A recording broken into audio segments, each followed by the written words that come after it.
समस्त गुरुजन मानक मोर कोटि प्रणाम कोटि दंडवत सांगसाथी मानक हार्दिक अभिनंदन शुभेच्छा छोट मान स्नेहर आशीर्वाद हैप्पी पणा संक्रांति हैप्पी नूतन वर्ष आज आमर आंबेडकर जयंती हैप्पी आंबेडकर जयंती भीम भारत रत्न भीम भाई आंबेडकर को मोर आज प्रणाम और कोटि दंडवत आज मु पणा संक्रांति एवं आंबेडकर विषय किसी कहवाई जाऊँगी।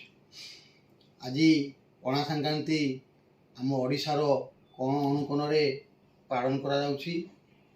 पणा खिया होछि आज रामंकर पर्व एवं आम ओडिशार बृहत् पर्व कहले अत्युक्ति हेब नहीं। आज नूतन वर्ष तेणु पुणी आउे मुझे नूतन वर्षर अभिनंदन समस्त को छोट बड़ भाई भौणी मौसा मौसी समस्त मोर आज नूतन वर्षर अभिनंदन। आज प्रत्येक घरे पूजा अर्चना होची प्रत्येक घर गुहाल सबुआड़े पूजा अर्चना हेवा सहित पणा तैयारी होची। तेणु एथिपाई लोक माने सकाळू उठी लिपा पोछा करी पूजा अर्चना करुचंती। आ भगवान तांकर मंगल करंतु जगतर मंगल हो आउ धन धन रे परिपूर्ण हो। आज आंबेडकर ए भारत रे नहांती सत किंतु तांकर प्रतिमूर्ति जीवित हो रही। प्रत्येक वर्ष आम जमी आंबेडकर जयंती पालन करुचु आज करूँ। आंबेडकर अमर रहे स्लोगान देबू। आज तांकरी आज संविधान लेखाई आज प्रत्येक नियम कानून चली जाऊ आदिवासी हरिजन जो शब्दटे रही एवं पछुआ वर्ग बोली शब्द जो रही जी आंबेडकर करके सेबने केबे भूली पारिबे नहीं कि भूली पारिबे नहीं भूली पारि नहीं कि भूली पारिबे नहीं। कहीं प्रत्येक क्षेत्र में तांकर सुविधा सुजोग स्टाइफेंड आरंभ करी प्रत्येक चाकरी क्षेत्र में कोटा एडमिशन क्षेत्र में कोटा रोची एहीपरी जो कर भूली हेब नहीं। आउ विभिन्न प्रकार आईन कानून नियम जो लेखि जाइछंती ताहा पालन करा जाउची आ तांकरी नियम कानून अनुसार संविधान चली। तेणु मु चाहूँगी जे एहीपरी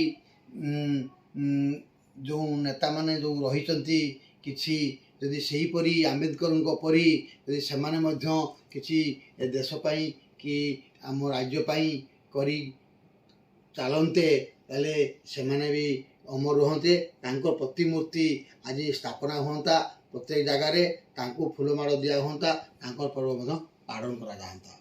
तेणु एहीपरी आंबेडकर हेबाई सत चेष्टा जारी रहू। समस्त अनुरोध करुच्ची प्रत्येक नेता मंत्री हो कि प्रत्येक उच्चस्तरीय व्यक्ति हो से एपरी चेष्टा जारी रखंतु जेपरी आंबेडकर परी हो पारिबे एवं प्रत्येक लोकंको सेवा करि पारिबे। दुखी रोगी गरीबों सेवा करिवे उन्नति करिवे हेले आंबेडकर को भरी से अमर रहिबे। से मरीगले प्रतिमूर्ति स्थापना हो पारिबो। तांको समस्ते तांकर जन्मदिन को एवं मृत्यु दिन को पालन करेंगे। मु बेसी विशेष किसी कहूना एति कहबी प्रत्येक युवक युवती को जे आपण माने पाठ पढ़ंतु सुचारू रूपे पाठ पढ़ंतु पाठ पढ़ी उन्नति करंतु जगतर मंगल किपरि हेब चेष्टा करंतु समाज किपरि उन्नति हेब प्रत्येक गरीब दुखी किपरि उन्नति हेब आपण चेष्टा जारी रखंतु। आउ दुखी रोगी सेवा मध्य करंतु। मु जेहेतु समाजसेवी रही समाजसेवी करुच्ची आगु केमती समाज सेवा आहरी करी तापाई मु प्रोजेक्ट तैयारी करुच्ची। आउ एबे मु जो एरिया रे बेसी बुलाबुली करुथली समाज सेवा करुथली रोगी दुखी नान धर्म करुथली जाउथली एबे इलेक्शन पाई मु बंद रखी। इलेक्शन सरला परे मु सुचारू रूपे पुणी मोर जी पारि सक्षम हम मु प्रत्येक ଦୁଃଖୀ ରୋଗୀଙ୍କର ସେବା କରିବି ବୋଲି ମନସ୍ଥ କରିଛି। ଆଗକୁ ଯେଉଁ ପ୍ରୋଜେକ୍ଟ କରୁଛି ସେଥିରେ ମଧ୍ୟ ଦୁଃଖୀ ରୋଗୀଙ୍କ ସେବା କରିବି। ଆଉ SC ST ଛୁଆଙ୍କ ପାଇଁ ମୁଁ କିପରି ଅଳ୍ପ ମୂଲ୍ୟରେ କିପରି ପାଠ ପଢ଼ିପାରିବେ ତାହା ମଧ୍ୟ ମୁଁ ଯୋଜନା କରିଛି। ଆଉ ପ୍ରସ୍ପେକ୍ଟସରେ ମଧ୍ୟ ଦେଇଛି ଅଳ୍ପ ମୂଲ୍ୟରେ କିପରି ପଢ଼ିପାରିବେ, ଷ୍ଟାଇପେଣ୍ଡ ଟଙ୍କାରେ କିପରି ପାଠ ପଢ଼ିପାରିବେ, ତାଙ୍କୁ କିପରି ଇନ୍ସୁରାନ୍ସ ମିଳିବ ତାହା ମଧ୍ୟ ମୁଁ ଯୋଜନା କରିଛି, ଆଗକୁ ଆହୁରି କରିବି। ତେଣୁ ସମସ୍ତଙ୍କୁ ଏତିକି ଅନୁରୋଧ, ଆପଣ ହାତରେ ଯେଉଁ ମୋବାଇଲଟା ରହିଛି ସେଇ ମୋବାଇଲଟା ହେଉଛି ୱାର୍ଲଡର ଗୋଟେ ବ୍ରେନ୍। ତେଣୁ ତାକୁ ମନ ଦେଇ ଦେଖନ୍ତୁ। କୌଣସି ପାଠ ଯଦି ବୁଝିପାରୁନାହାନ୍ତି ତାକୁ ସାର୍ଚ୍ଚ କରି ଦେଖନ୍ତୁ, ନିହାତି ସେଥିରୁ ସବୁ କିଛି ପାଠ ପାଇପାରିବେ ଆଉ ପଢ଼ି ଉନ୍ନତି କରିବେ। ଆଉ ଜଗତର ନିହାତି ମଙ୍ଗଳ ହେବ, ତା ସହିତ ତୁମମାନଙ୍କ ନିହାତି ମଙ୍ଗଳ ହେବ। ଏତିକି କହି ମୁଁ ଆଜି ମୋର ଆମ୍ବେଦକର ଜୟନ୍ତୀ ଏବଂ ପଣା ସଂକ୍ରାନ୍ତିରେ ଆପଣଙ୍କ ପାଖରେ ମୁଁ ଚିର ଋଣୀ।